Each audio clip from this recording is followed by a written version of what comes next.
Hello everyone, welcome back. If you are new here, my name is Christian and basically what I do is to help people manifest using their actual birth chart instead of the generic manifestation advice that works for some people by chance, but not really by design. And I say that because I live it. I spent months following a manifestation method that worked beautifully for the person teaching it and did absolutely nothing for me. And eventually, I realized that the problem was never the technique itself. It was that nobody was accounting for the specific wounds, the ancestral patterns, the blocks that were quietly running underneath my own energy, intercepting every intention before it had a chance to actually land. So that realization is actually what led me to build the highest timeline manifestation academy, a community where we start by clearing what is actually in the way, the wounds, the shadows, the inherited patterns, and then we use the specific energy of each person's birth chart, their Saturn, their Chiron, their Jupiter, to manifest in a way that is finally aligned with how they were actually designed to receive. Every month inside, we go through exactly what is happening in the sky and what to do with it personally, which naturally brings me to today, because we have a big transit happening. Yesterday, on July 26th, Saturn stationed retrograde in Aries. And before we get into what that means for your rising sign, I also want to mention something happening soon that ties directly into this. On August 12th, there is a solar eclipse and new moon landing in Leo on the same day. One of the most powerful manifestation windows of the entire year. I am hosting a live group ceremony to use that energy intentionally. If that is something you want to be part of, please check the link in the description because you will find all the details, okay? So let's get into Saturn retrograde. Okay, so Saturn stationed retrograde in Aries yesterday, July 26th. Let me explain what this actually means before we go sign by sign. Saturn rules structure, discipline, responsibility, and long-term foundations. When Saturn is direct, it asks you to build outwardly, take action, make commitments. When Saturn goes retrograde, that energy turns inward.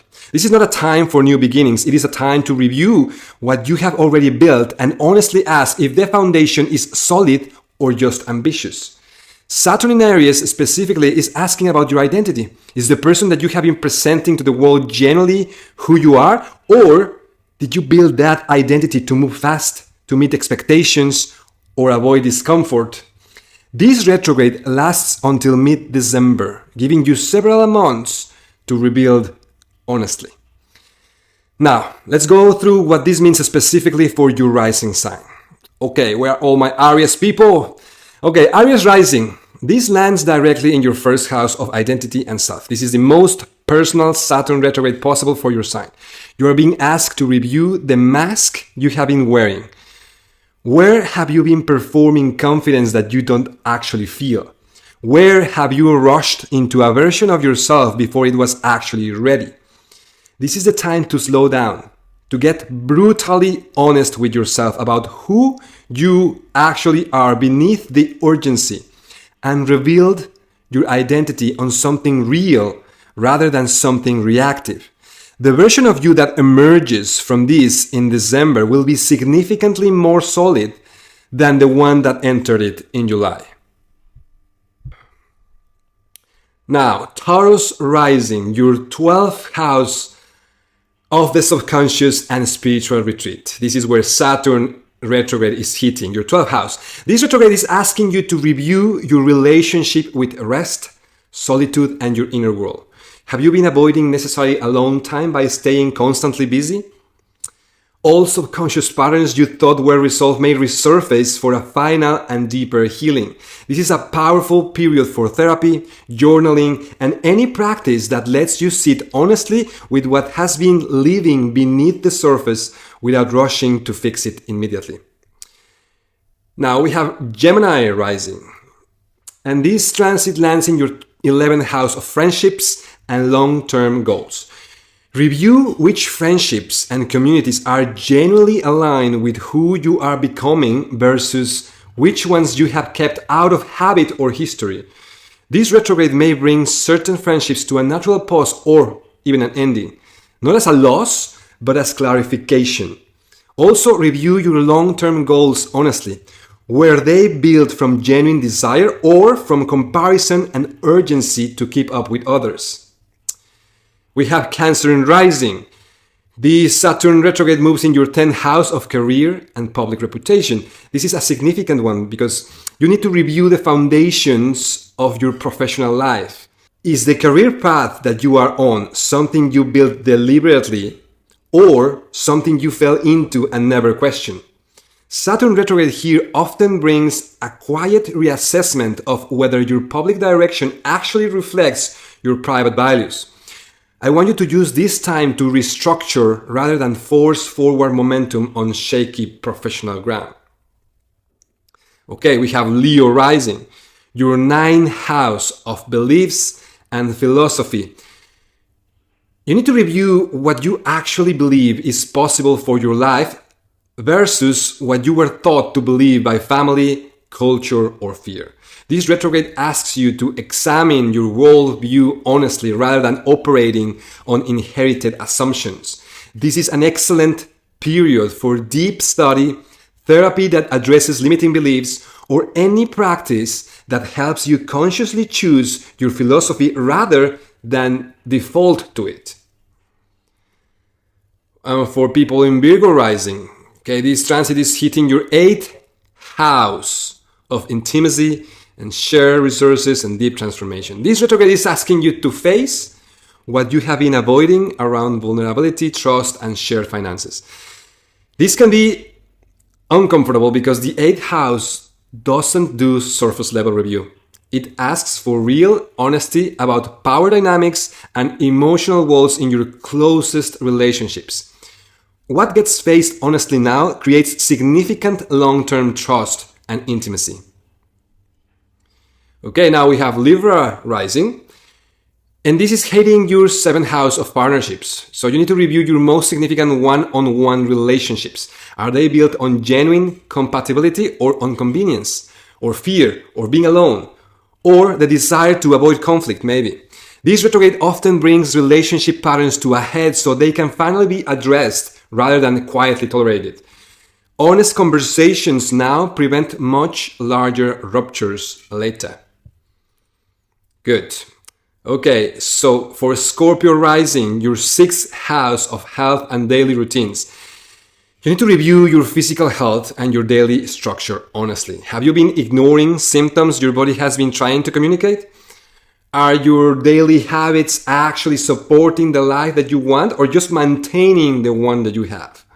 This is a powerful window to rebuild your health routines from a place of genuine care rather than obligation.